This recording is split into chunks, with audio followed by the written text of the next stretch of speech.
Allora, rieccoci insieme, no? Volevo rendere partecipe di questa chiacchierata che stiamo facendo, tra l'altro, tra di noi fuori onda. Cioè il fatto stesso che, allora, da un lato abbiamo gli imprenditori che richiedono certe figure professionali, ancora adesso, non le trovano perché comunque da noi ci sono stati anni, c'è una formazione che non è adeguata. Ci sono realtà estere, beh, sono conosciutissime perché ormai molti sono, sono a conoscenza che per esempio in Corea ci sono degli istituti universitari che preparano in modo straordinario per qualsiasi diciamo, professione strategica di multinazionali estere, e non solo la Corea perché ci sono anche altri paesi emergenti. Anche, se non sbaglio anche in Cina stanno sorgendo questi, poi vabbè il Giappone aveva già una sua storia, eccetera. Dove però le aziende, lei mi raccontava che cosa, questa è una cosa straordinaria, quindi potrei far capire anche nel piccolo come magari ci potrebbe essere uno sforzo, cosa fanno?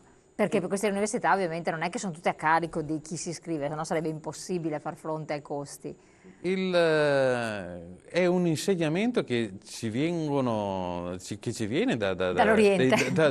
dall'Oriente, ma lo stiamo vedendo l'Oriente come sta Sì. evolvendo, aggredendo i mercati, non solo quelli europei, ma mercati mondiali. Eh, Qui le aziende investono circa il 20%, qualcuno arriva anche al 30% e lo mette come fatturato dell'azienda, quindi non investe la parte degli utili, perché gli utili oggi ci possono essere, domani no, e quindi è una variabile. No, investono, quindi alcune decine, qualcuno arriva a diverse decine di migliaia di dollari nella formazione dei giovani. Quindi vuol dire che ci credono, che sanno che ci sarà una resa e che si stanno preparando i Certo, presupposti per poter continuare a certo. crescere, ad avere delle persone formate come vogliono loro sostanzialmente. Lo posso testimoniare come esperienza personale, avendo una figlia che è una delle pochissime occidentali che è entrata alla Korean University a Seoul, dove qui chiamano docenti da tutto il mondo, i migliori docenti di tutto il mondo, che vengono ovviamente pagati, ecco appunto, non a 25 euro, perché non è possibile ovviamente avere Figure. questi livelli di formazione alti a prezzi così bassi. Vengono chiamati questi docenti da tutto il mondo, dalle maggiori università che ci sono in giro per il mondo, li inseriscono in questa università e qui trasmettono non soltanto il loro sapere, ma anche quello che c'è nei paesi da dove arrivano. E quindi danno allo studente universitario Una una formazione. visione globale di quello che è la materia e come poterla poi sviluppare e quindi dare anche la percezione di come le economie americana anziché africana oppure comunque dei vari continenti, come si muove e poi la applicano nello studio.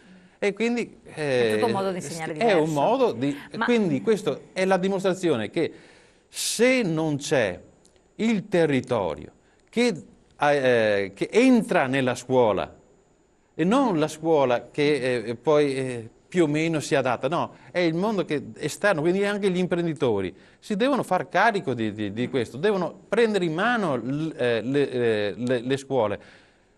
Possiamo aprire il dibattito scuola pubblica, scuola privata, ma qui entriamo. entriamo in un altro Ma ambito. anche sulla scuola pubblica, il privato investa. Ma Abbiamo gli delle insegnanti sono eccellenze della disposti. scuola pubblica, però sono senza risorse. Sì, infatti. Ah, Quindi beh, adesso poi. quindi gli imprenditori non devono sempre piangere, devono investire, avere il coraggio di investire. Arrivino, vadano nelle scuole pubbliche e investano. Assolutamente, questo Non potrebbe. soltanto dando delle idee, che è sicuramente importante, ma mettendoci anche staccando qualche assegno. Quindi questo potrebbe essere anche uno stimolo importante perché all'estero viene fatto. Ecco, e portando questo a un livello molto molto più piccolo, tipo corsi di formazione. aziende che investono nel riformare, nel formare, nel creare delle figure per le proprie esigenze, è possibile come mentalità da noi o vuol dire che fondamentalmente un imprenditore ha bisogno per una necessità momentanea della propria azienda per poi sapere che poi questi lavoratori se li lascia anche a casa? Perché tante volte viene anche questo dubbio qui, no? Purtroppo soltanto le grandi aziende o le piccole aziende dove hanno l'imprenditore più avveduto, più brillante, investe al suo interno per una formazione continua del proprio personale.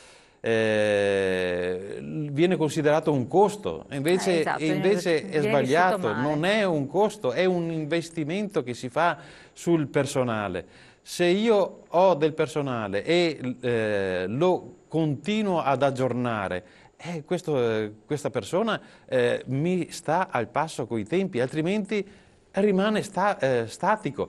Ma questa fa parte anche di una mentalità, di un'imprenditoria non sempre privata, ma anche pubblica, perché poi non è tutto che è tutto bello privato, tutto bello brutto pubblico e No, no, viceversa. assolutamente, No, anzi. i mali ci sono da una parte e dall'altra.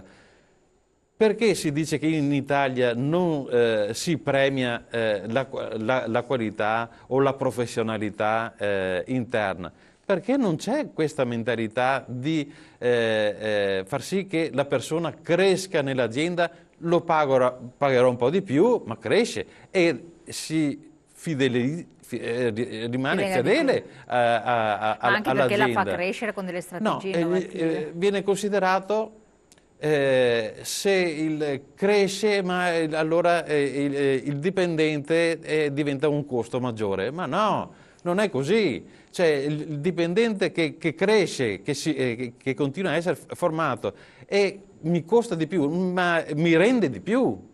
Allora, il costo-beneficio. Porta delle idee nuove, porta qualcosa di... Certo, ci sono delle aziende molto importanti dove vengono stimolate le persone a dare delle indicazioni su come poter migliorare il proprio posto di lavoro e quindi dando delle indicazioni al superiore, poi a seconda del grado appunto della scala aziendale, per migliorare i processi produttivi all'interno dell'azienda. Sono poche le aziende che lo fanno, ma questo invece aiuta a far crescere le persone perché si sentono responsabilizzate, ma le persone che si sentono responsabilizzate poi le devi anche qualificare, le devi fare emergere e non soltanto perché è stato così, perché sono passati degli anni, allora passa di grado e via. Cioè, non è questa la mentalità. Cioè, la persona passa di grado se ha dato un qualche cosa in più, se riesce a dare qualche cosa in più. Riesce a darlo qualche cosa in più se l'azienda investe nella formazione. La formazione non è un costo. Assolutamente. No, poi mi rilascio anche un'osservazione che ha fatto un nostro telespettatore che proprio ci ha scritto, perché adesso parliamo molto a livello pratico, occorre trovare un lavoro per avere una certa resa economica, costi, benefici, tutto a livello molto, è vero, strettamente materiale, anche se questo serve. E giustamente il suo telespettatore diceva, voi state trascurando l'aspetto umano, cioè quanto la persona si debba realizzare come persona nel lavoro, ed è un altro aspetto fondamentale, che crescendo, avendo degli altri stimoli, aumentando le proprie capacità, non solo fa crescere l'azienda, ma si sente soddisfatto e maggiormente realizzato in un ambito professionale che poi portando via anche tante ore della giornata è parte preponderante della propria vita, per cui è vero questo aspetto qui, e quanto invece il nostro paese, non puntando l'attenzione su questa, venga meno anche dei principi costituzionalmente sanciti che tutelano la persona, e questo è gravissimo, è vero, tante volte lo si trascura, però è un aspetto importantissimo e sarebbe un ruolo della formazione questo. No, non c'è dubbio. Ritorniamo al concetto che la formazione viene purtroppo considerata un costo, invece è un investimento. Lo è per l'azienda, ma attenzione, lo è anche per la Per la persona, persona. infatti, è quello il Cioè, discorso. Se fatta nel modo giusto, se non è io posso essere o sterile. all'interno dell'azienda o se sono fuori dal sistema produttivo, se ho quattro spiccioli, un po' di euro a disposizione nella formazione, riqualificazione, sono soldi ben spesi. Certo, bisogna selezionare, bisogna saper cercare la serietà di chi fa la formazione. Ecco, questo appunto E come si questo fa? è molto difficile, Esatto. perché c'è tanta domanda, e ritorno al punto iniziale, purtroppo c'è tanta domanda, però su questa bisogna fare tanta selezione. Attenzione al fatto di chi, ahimè, usa della pubblicità che fa sognare, anche di avere delle lauree molto facili, dei diplomi molto facili. Ecco, la formazione molto facile, lasciamola perdere. Io conosco persone che anche cosiddetti figli di papà, figli di industriali, che per avere il pezzo di carta, il diploma, la laurea, spendono quattrini, un patrimonio. Ma se io ho un figlio o comunque ho una persona che non riesce a fare neppure la scuola pubblica, quella normale, no.